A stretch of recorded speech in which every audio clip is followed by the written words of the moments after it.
are It's live. raining. It's pouring. Yes, it Good is. morning, everyone. Jesse Almanza here with the Military Veteran Family channel. And to my left over here. Is Charles Prince, United States Air Force disabled veteran. All right, good deal. You know, Charles, today is going to be a little bit of a conversation about not the veteran specifically, but the surviving family of the veteran. You know, because sometimes we have a tendency of just kind of talking about the veterans benefits and Mhm. all that other good stuff, and we kind of tend to forget that hey, we have a family out here that Well, we don't forget that because we well, are the military veteran family channel. no, we So don't forget that, we've been talking about the families. mm, You see other sites that they right? just talk about the veteran. And as the military veteran family channel, Yeah. now we're going to talk about the spouses, Yeah, we're going to talk about the spouses, the parents of the veterans, the dependents. children of the Yeah. veterans, and you know, these kind of things that and I say we because I'm a veteran and I have to include myself in that group. But I'm learning a lot. I'm learning a lot from a lot of you that teach us, Mm-hmm. you know, call us and tell us a lot of things. And you know, we're not. You know, a short disclaimer out there right now is that we're not in any way, shape, or form the Veterans Administration. We don't work for them. They don't. I mean, No. they work for us to some extent, Mm-hmm. but it's not like we're delivering you information or in behalf of the Veterans Administration and all that. Some of this information that we provide to you, the VA is not going to call you up and say, "Hey, Mr. Smith, guess what? We're going to send you $1,000 a month." You know, No, they're not. Yeah, that's. it's not going to happen. I have yet to have them call me for any. Oh, guess what? We need to add to your benefits. Now, I get the text when it comes time for appointments. Right? Sometimes they'll call me up and say, hey, we need to schedule this appointment. Or Um, cancel yeah, or cancel the this day of. appointment and reschedule it for some other time.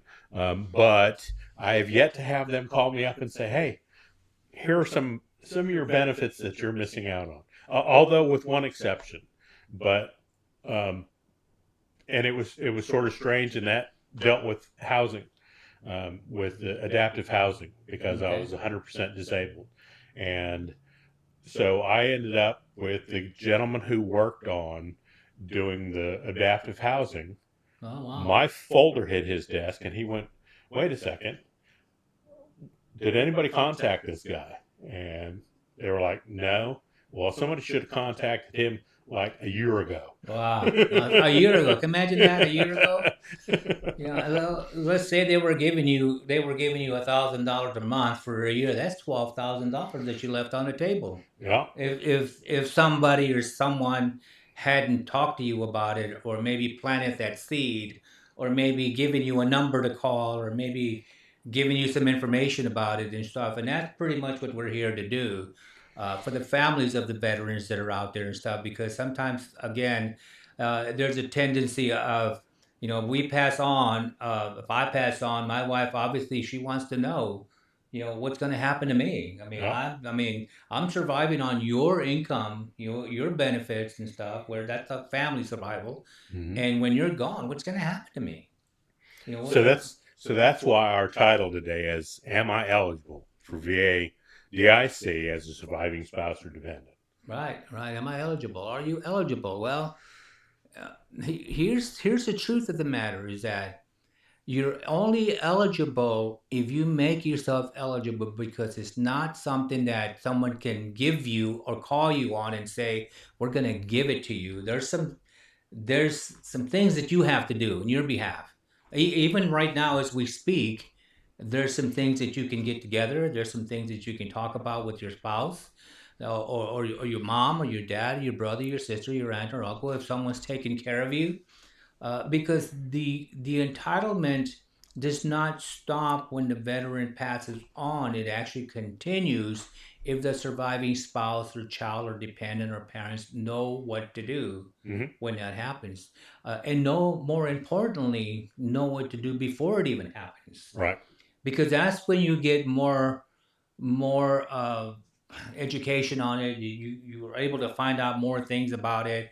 what it's about, what is it called, and I've recently have I because I talk to a lot of veterans nationwide, all over the United States, and they call me, they ask me these weird questions. Sometimes I try to connect them to their closest area that they can get that question answered, because I can answer the question, but I'm in North Carolina. And if somebody from Texas calls me and wants to know, what's my closest VFW, I'm going to say, well, let me get back to you, and I will tell you exactly where your closest VFW is at. Hmm. But see, those kind of questions is that those are the kind of things that we want to tell you that right now you can reach out to. You don't have to contact us to ask us about these things. We're going to give you direction. We're going to give you steps. We're going to talk about what you have coming to you. And it's very simple. You have a survivor benefit. If Right. you're a survivor, you have a benefit. If your significant other passes, and you're thinking, what am I going to do now? I mean, I need $500 a month. I need $1,000 a month. I got to pay the rent. I got to pay the utilities and so on. And because really, theoretically speaking, if you don't say anything, you get zero. That's You don't true. get anything. I've been told by individuals, and I've asked them flat out, okay, I have a surviving spouse over here, her husband passed, she wants to see about getting some compensation or whatever. And they literally tell me, well, there's nothing you can do about it, because they don't know. Hmm. They don't know, and then if they don't give you directions, then that's a different story. But there's an acronym, this DIC acronym, called a Dependent Indemnity Compensation, short for DIC, Yeah, Dependent we're not Indemnity. calling anybody a bad Yeah, name. compensation. So or you're, or a detective. yeah, it's something that's gonna help you with some cash, it's some Hmm. money that's gonna help you along the way. But it's not. They're not gonna call you and tell you you got it. I'm gonna tell you right now. Nobody's gonna tell you that when your husband or your wife passes or whatever. They're not going to pick up the phone. You have to kind of find yourself around that. So, Yep. DIC, or dependency and indemnity compensation, is what are the key terms. These are the key words that you have to look for. And you can Google them. You can contact the VA website and all that. Just Google DIC, and they'll start producing you all this information that you can start working with in order for you to start get your show on the road. And the show on the road meaning is that because it's your husband's or your significant others or whomever's, their benefits and their entitlements, it's almost going to be like a percentage of that is going to come back to you. Hmm. And the percentage is going to depend on a lot of things. Maybe the rating, an existing rating, and here's the cool thing about it that a lot of dependent spouses or even moms, dad, brothers don't know is that there's no time limit to apply for this. You can if your husband, for example, passed a year ago, you can a year later can apply for this. Well, that's good to know. Yeah, you can a year later apply, or 2 years later, or 3 years later. There's no specific time frame to where you can say, hey, well, my husband passed 3 years ago. What am I going to get out of it? Well, here's what you're going to get out of it: a minimum of $1,000 a month, a minimum, and it could go anywhere up to $2,000 a month, depending if you have children. If you have children, you get a basic pay plus whatever many amount of children you have up to a certain cutoff point. You get compensated for that. And sometimes, sometimes people ask me, well, my husband is not 100%, or my husband's only 70%, or 10%. It doesn't matter. It doesn't matter what percentage rating it was. Although the higher percentage, the better off it is, because now you've got a little bit more stability, maybe a little bit more coming to you at the same time. But it doesn't have to be a specific amount of rating. The only thing to this is got to be a service connection. Okay. Got to be a service connection, because even when the veteran files for their own thing, it's got to be related to service. And Hmm. I mentioned before, Charles, when we started off, what, 3 or 4 months ago with this channel here, I mentioned before that before we went into the service, we were 100% whole. There was nothing wrong with us. Otherwise, we wouldn't have been in.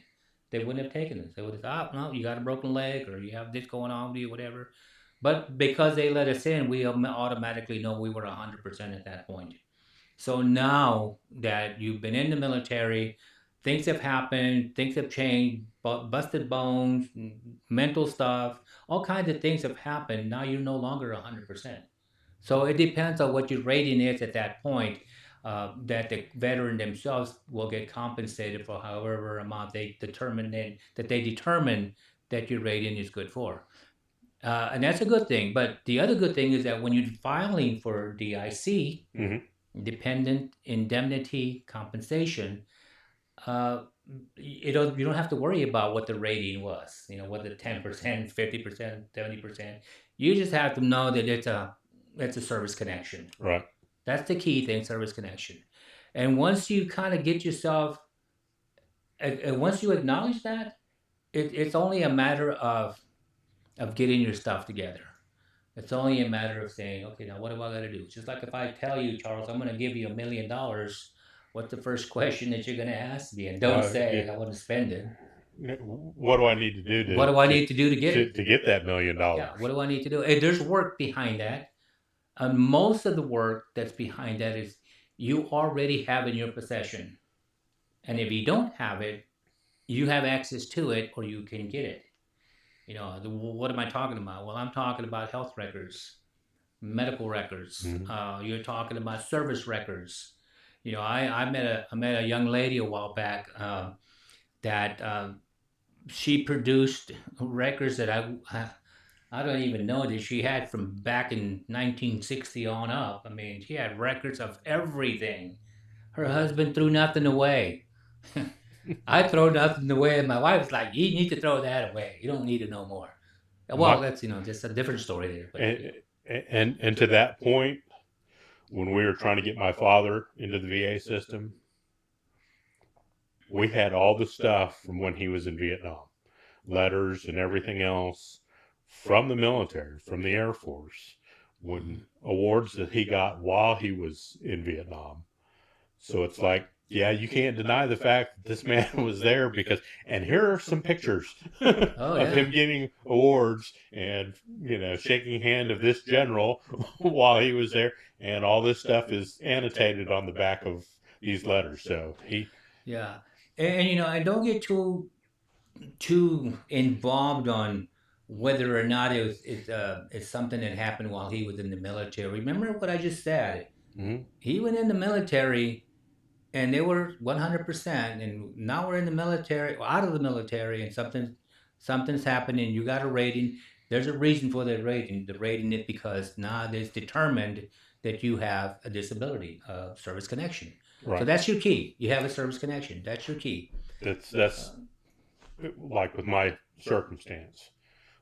I got out. I have several issues that were being cared for by the VA right after I got out with my service connection.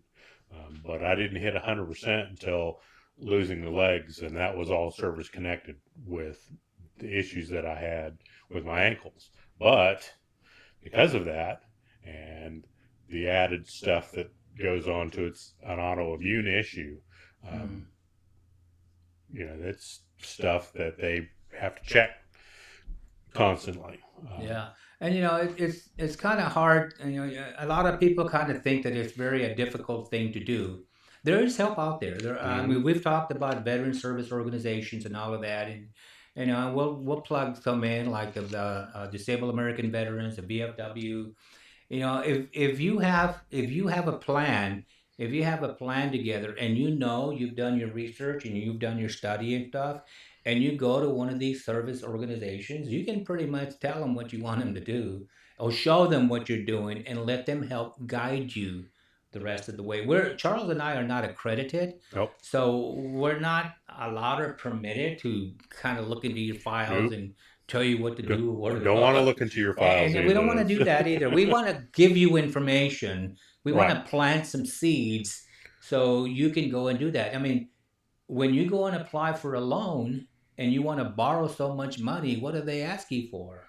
Yeah, they need some information on how much money you They need make and everything from what you. you've got in your bank account, Yeah, and they need ID cards too. So, yeah, they need, yeah. but one of the things that I'm looking at is, we're talking, okay, putting paperwork together. Well, if you have a rating from the VA,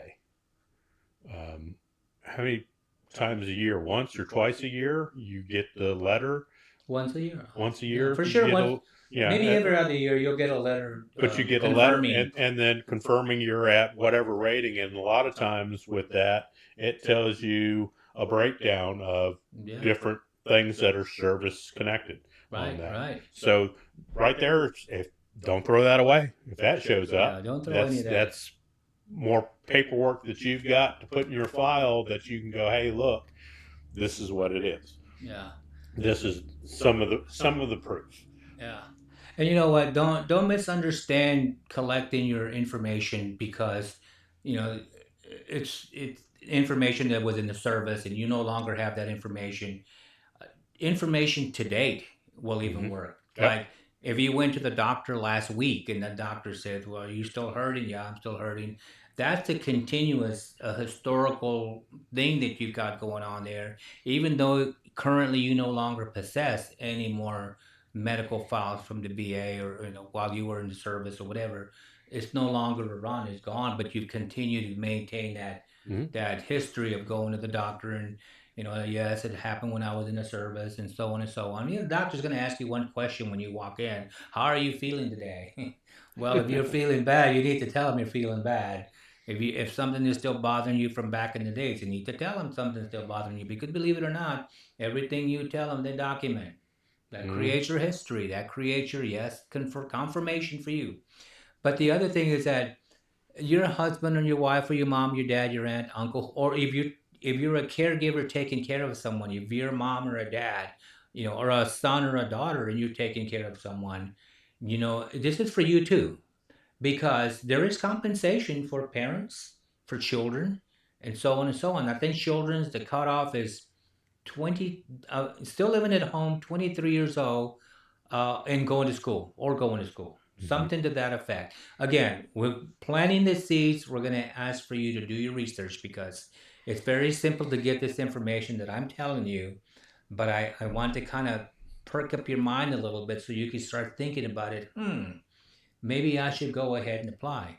And it's important to understand that every piece of information that you can find is going to benefit you. Now, you don't want to throw every piece of information you find when you file your actual claim because there's procedures, there's steps that you have to, there's forms that you have to fill out and complete.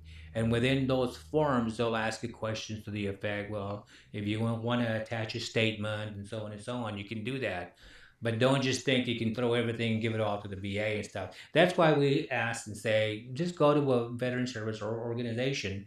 And after you get a lot of your stuff, most of your stuff together, and just say, hey, I want to file for DIC. I understand that I don't have a time limit to do it. And, my husband was in the Marine Corps 20 years ago and he passed and, he was rated at 50% or 40%, getting, continuous compensation. And it's been a while now, and I haven't received anything. I want to apply and stuff.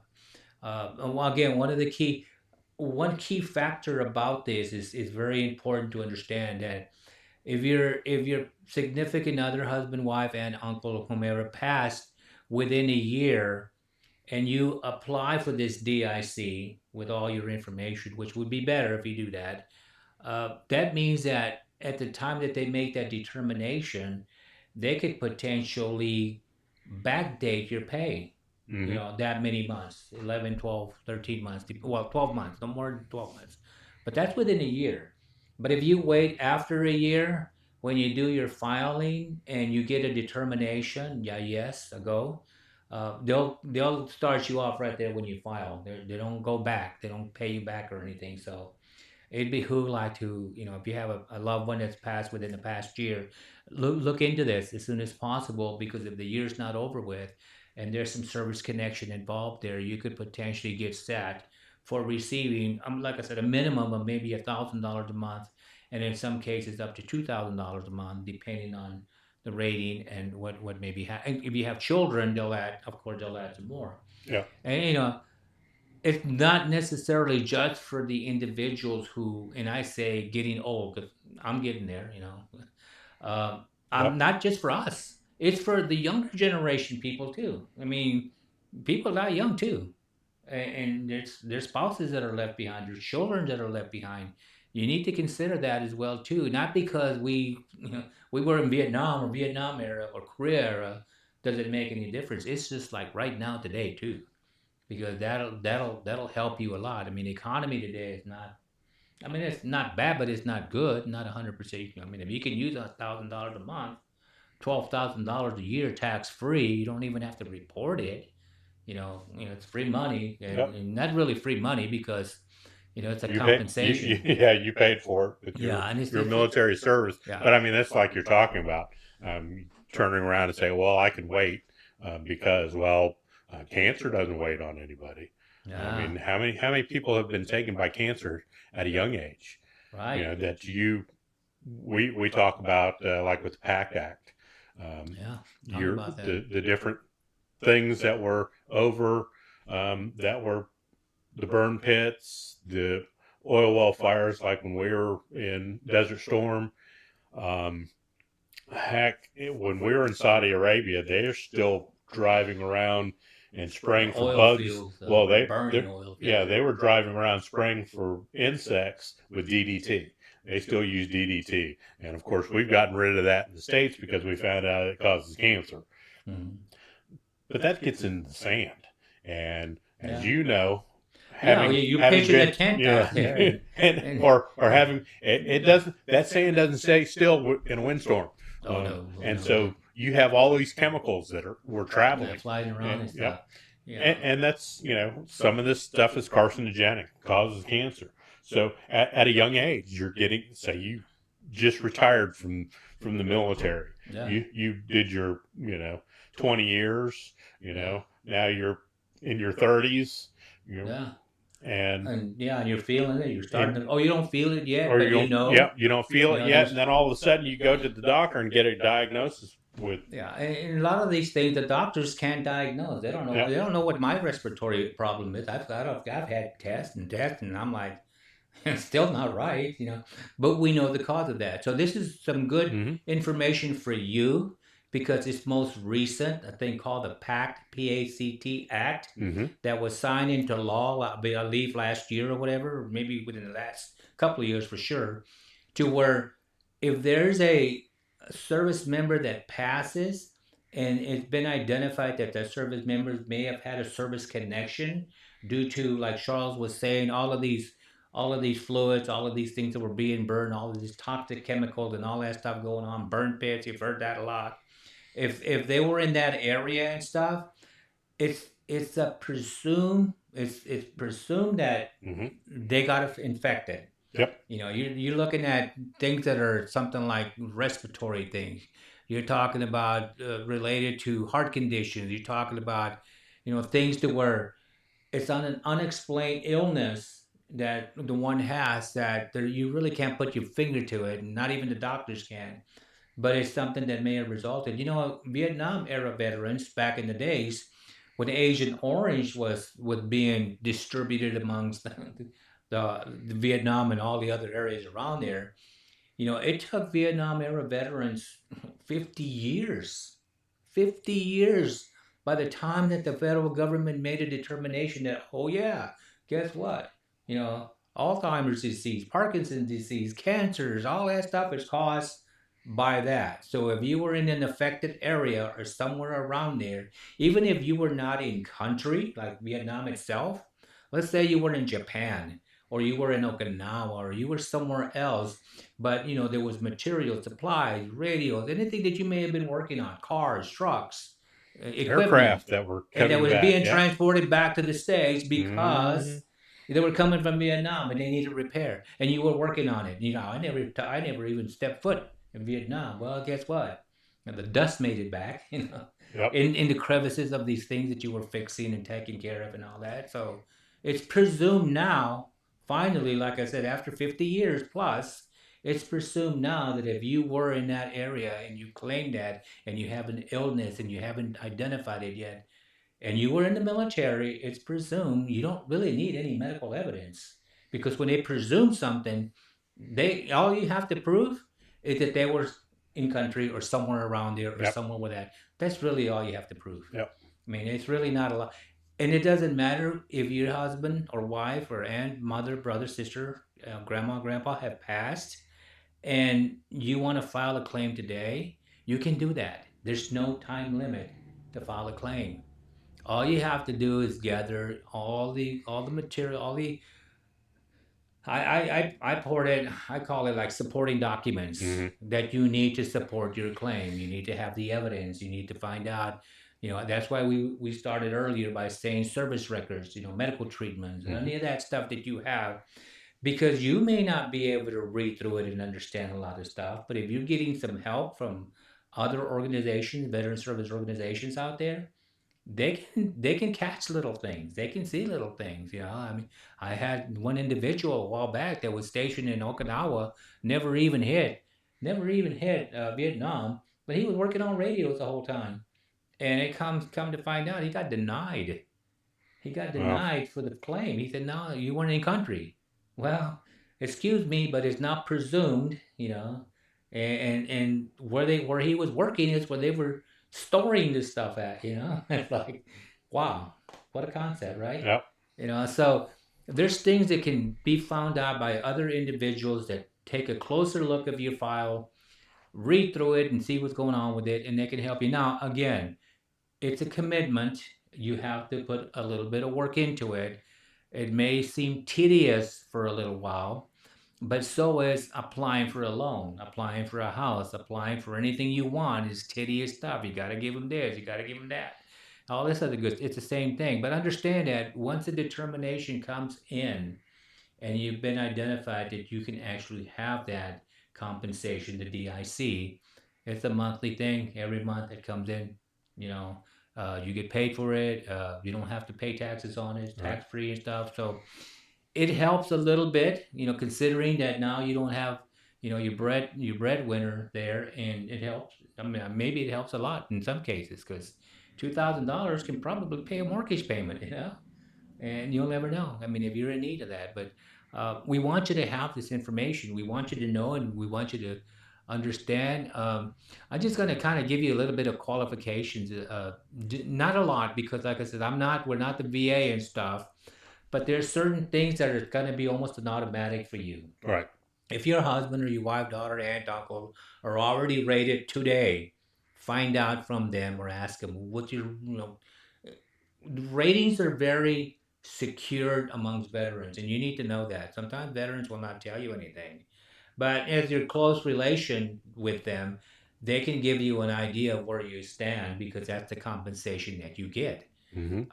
And if you know that already up front, it gives you a better edge of where you're going to because now you already have the evidence and the proof that your husband or your wife or whomever has been receiving compensation for so many years. If it gets to a point to where 5 years have gone by, 8 years have gone by, 10 years have gone by, it's a lot easier for you to cross that threshold of putting in for the DIC because it's easier for you because come on, you're receiving something for 8 to 10 years. Hmm. It's there. It's a given that there's a service connection and the service member has been receiving it. Right. And it's one of these things to where you don't really have to do a lot of work, just reapply.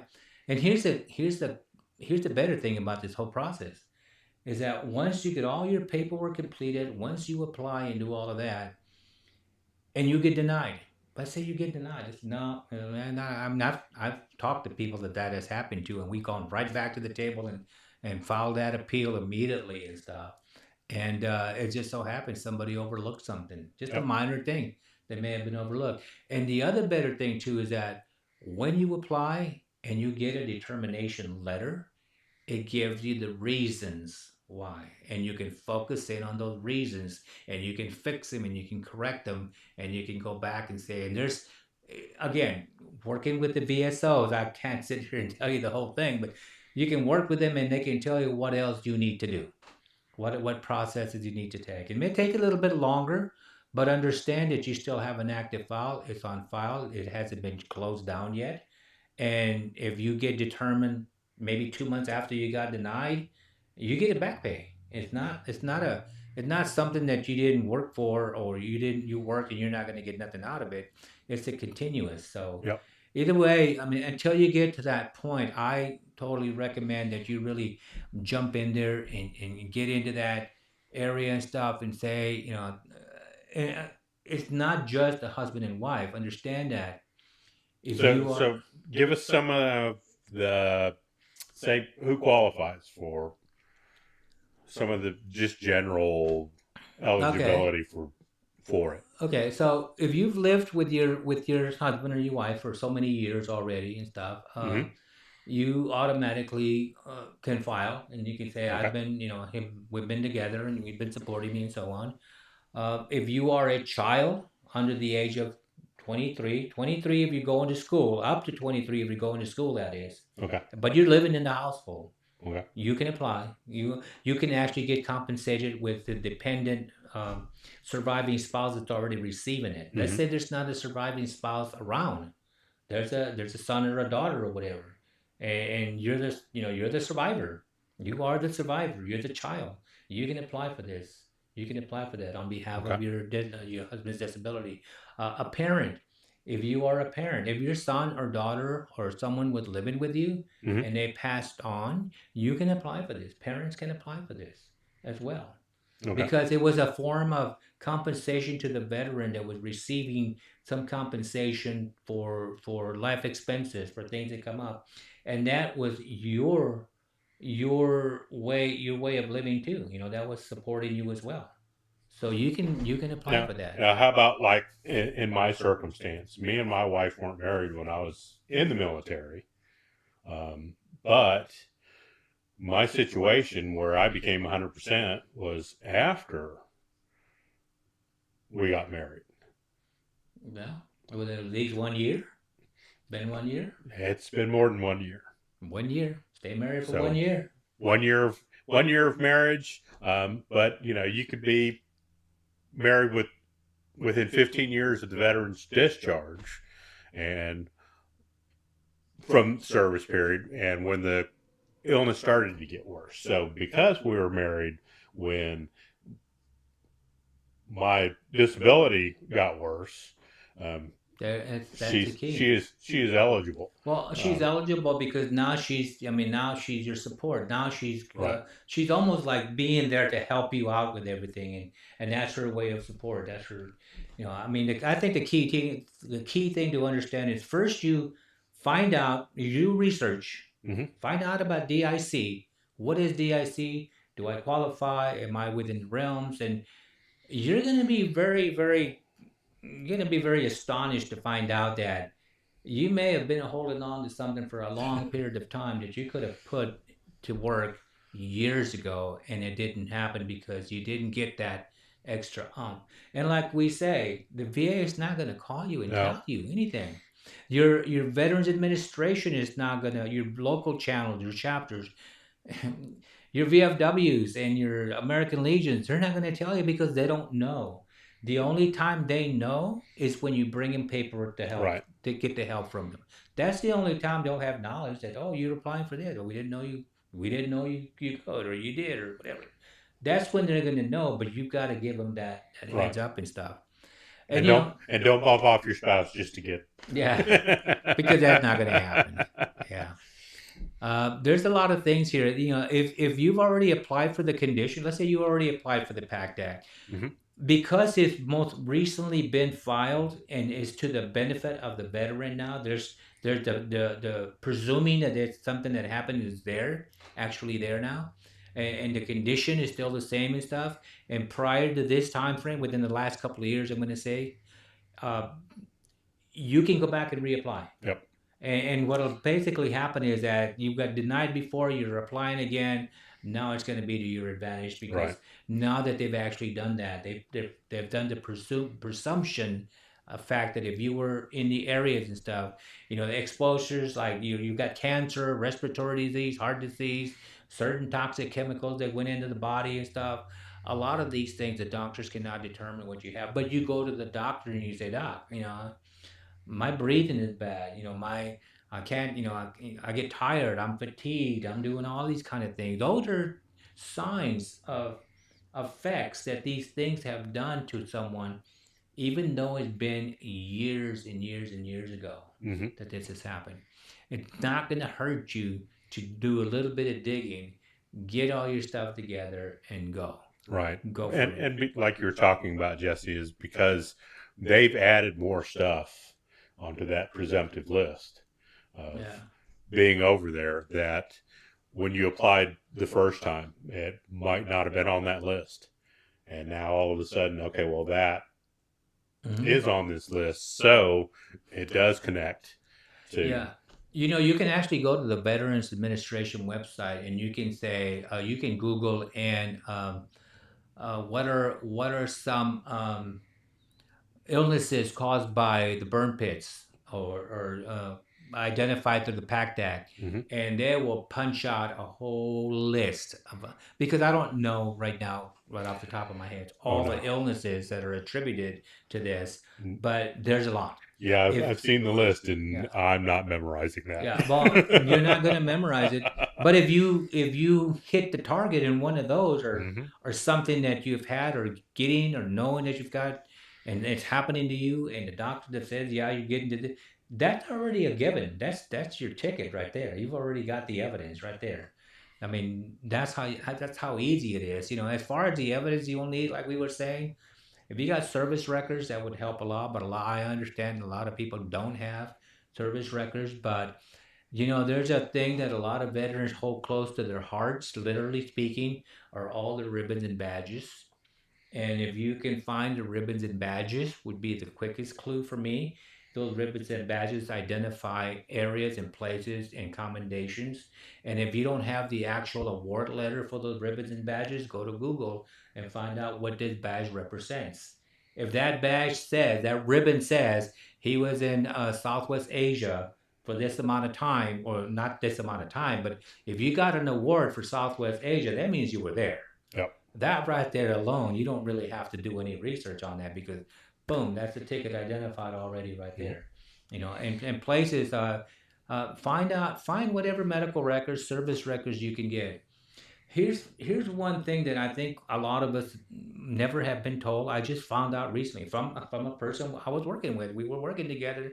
We were having a discussion about this, and she said, "Well, my husband's death certificate has a lot of things that were wrong with him, and a lot of things that are on that death certificate seem to be service connected, you know, but nobody has that service. The VA doesn't have that service, that death certificate yet, until you give it to them, Right. until you file your claim. And then you're saying that my husband had Parkinson's disease, Alzheimer's, and so on, things that are attributed to Agent Orange and stuff like that. And all of a sudden, you can make that connection. There it is. You've actually got a connection right there. You've already proven. You've already got your evidence and stuff. So the death certificate, and believe it or not, a death certificate at times, and you're gonna have to check. I'm gonna have to say maybe, because I've been told, but sometimes when you've been told, it may or may not be true. But you can modify, I believe, a death certificate. You can go to the doctor that did the death certificate, and you can prove to the doctor Hmm. that there was other contributing factors to your husband or wife's or aunt's, mother, brother, sister, daughter's death. They can add that, revise your death certificate, Yep. and that could be something that the VA, once you submit your supporting documents, that could be something that the VA can tie into that. Because understand that the VFWs, is all these services that are out there, American Legion, they're not the determining audience for this.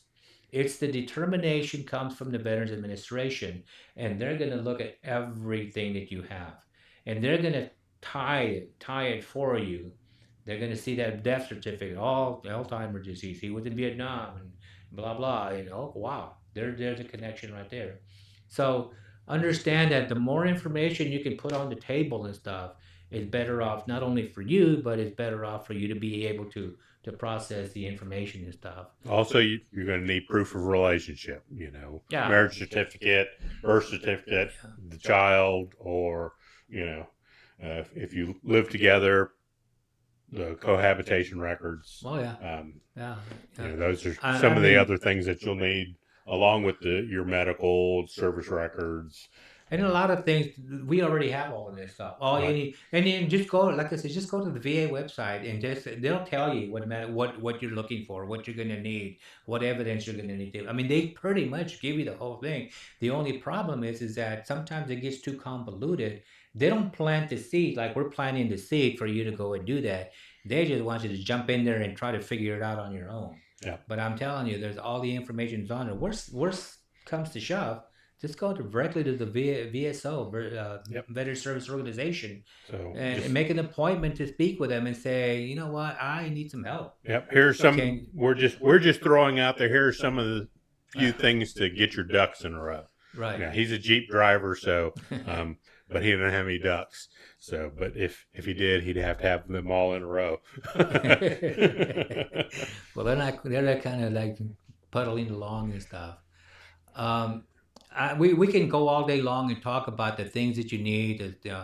But here's everybody has to answer their own questions in their own ways. We don't know if if there was a model that everybody did the exact same thing, would be no problem. We tell you one thing and it pertained to everybody, but things are different with everybody. Yep. But here's one thing that is not different to everybody, and that's I get asked this question: what what about if I'm on Social Security and I apply? Or I don't want to apply because I'm on Social Security. Well, let me tell you why. It does not matter if you're on Social Security or not because it doesn't count. Nope. It doesn't have nothing to do with your compensation for service connections for your significant other or your lost one. Nothing to do with that. It's totally different. Social Security is something that you get. That's your own entitlement. That's your own benefit. It doesn't affect in any way, shape, or form your DIC. So if you're thinking that if you apply for one, you're going to lose the other, that is not true. You can receive DIC benefits and Social Security simultaneously, Mm. back to back. So if all of a sudden you're only receiving $1,000 for your Social Security, and now you're going to receive another $1,000 for your DIC, you've already given yourself $1,000 a month raise, and all you had to do really is commit to look for the paperwork, search everything out, do your research on DIC, figure out where you stand or where you're at, and then at that point in time submit the claim. You can submit the claim. You can go directly to the Veterans Administration. A lot of locations, a lot of states have what do they call it? The main headquarters for Department of Veterans Affairs, or the VFW American Legion can give you that information, Right. and you can go directly. Or if you're savvy enough to go into the internet and do the filing yourself and get the forms, then you can do it yourself as well too. Mhm. And as long as you understand the processes, the things that are going on with it, that's all you really need. If your husband happens to be like 100% already, they're already 100% and you know it, and he passes or wife passes or whatever, that's already a pretty significant jump for you right there. Yeah. I think there's a period of 8 to 10 years, I believe, that they would have been receiving that 100% from between 8 to 10 years, and already almost immediately you can actually, when you submit your DIC, they already know your husband, wife, and uncle, whomever was already had it, and you'll just jump right into that. Yep. It doesn't take a lot, so don't ignore it because nobody has told you or you don't know. Don't ignore it. Inquire about it and stuff. Do your research and stuff. And one of the failures that we kind of tend to have is that people don't supply enough information, insignificant medical evidence. And you don't know what medical evidence to provide. That's why we are asking you that when you go to the Agent Orange, for example, Agent Orange affects, what that effects that had on the system, it gives you all of those medical conditions. Right. Same thing with the burn pits. Hmm. Go to the burn pits or your the PACT Act, and they'll give you a listing. They'll even tell you if your husband, wife, or if you were located here, if you were located there, if you were, they'll give you a map, show you a map description. If you know that they were overseas and they were physically stationed there, that's already a given. Yep. That's pretty much a given, Charles. And The other thing, which is could be a normal thing when you do it, that you could make sure when you're filling out your paperwork, yeah, his date of service or her date of service, yeah, all the little tiny things that they're going to do the research on, and if you miss the days on the date of service, well, they're going to kick it back. So as you're going through your paperwork, make sure your yeah. paperwork's correct. Yeah, and sometimes the paperwork doesn't need to be correct because the determination is going to happen once they make that Right. connection. Even if you did put something else in there that that was more than what you needed, but the more the better. Yep. But if you don't get it for some reason, it'll come back and it'll tell you why Yep. you didn't get it, and Yep. all you have to do is go back and correct it. Now, do you need an attorney to do all this stuff for you? No, Oh, you don't do need an not attorney. need an attorney. You don't have to hire Joe Schmo and his brother Mo to come do your paperwork, and you're having to pay them a whole bunch of money. Yeah, that's the thing. That's the drawback. If you do hire an attorney, you'll probably have to pay a certain percentage Yep. of whatever compensation you're going to get, especially if it's back pay. Hmm. Yeah, as much as I hate to say it, I know it. I know it for a fact. I hear it all the time from veterans that if the attorney feels that he or she is not going to get anything out of it, they're not going to work with you. Nope. Yeah, I'm sorry. I'm cat's out of the bag. That's what happens. Yeah. If they're not going to get enough out of it, they're not going to work with you. Yeah. So you're better off just kind of getting what you can. But through these organizations, like we've talked about, with AMVETS or any of these other Yeah, American Legion, AMVET, American Legions, VFW. AMVETS, VFW, Yeah. they will help you try to get your paperwork together. They'll explain to you when you go to them, Yeah, and they're not going to go, well, you're going to have to pay us money. yeah, no, it's all free. I mean, they pretty much get paid for all of that stuff anyway.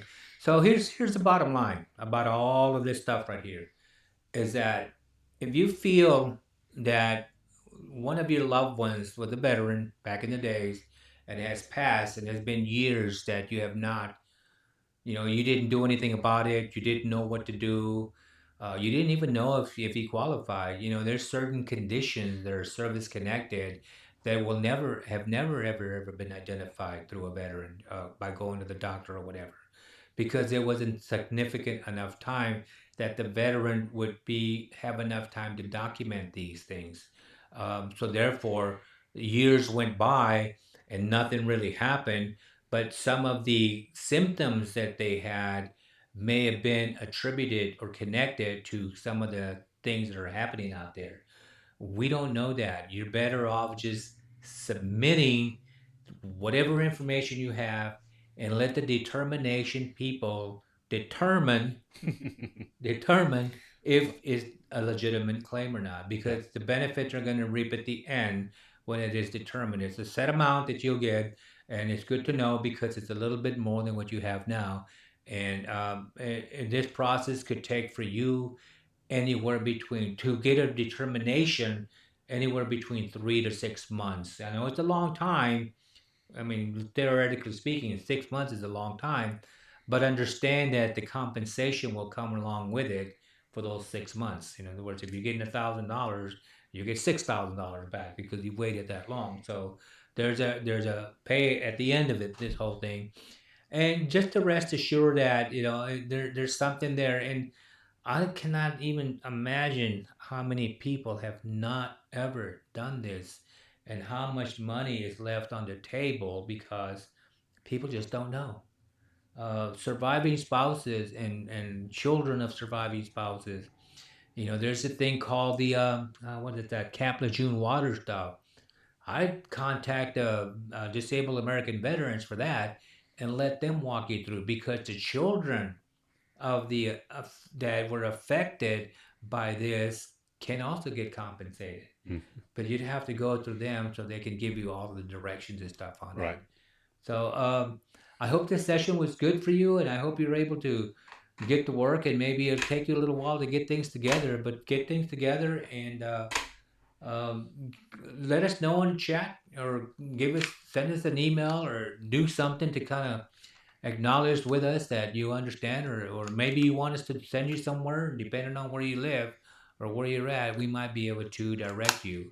If you're in the Triad area, of course, in North Carolina, we have a lot of service organizations around us that we are in contact with, and Yep. we can definitely connect you as well too. So I don't have anything else, Charles. I hope this You don't?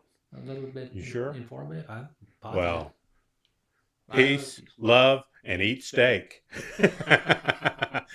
I don't like steak. Steak. You is don't not my like thing. steak? Steak's not your thing? Steak, not Well, my eat thing. fish then, but I'm eating steak. Yeah. Y'all have a great day and a great week, and Forget to we'll subscribe. see you. Yep. Like, subscribe, and share, and we will see you Yeah, and pass on. next Tuesday. And I've got chat working. Gulf War Air Veterans were first. We were the only ones who chatted. But if you get on with us live, if you're not working, hanging out, and the other thing, we still need another Space Force person. Right. Jesse has Believe it or not, I contacted found one. Space He's Force. finally found a Space Force. We still need another Space Force person for the flags or for the rifles. Yeah, we'll talk a for little the bit more gala. about it. Maybe we'll make a session of that alone. Period. All next right. time around. Well, you guys have a great week.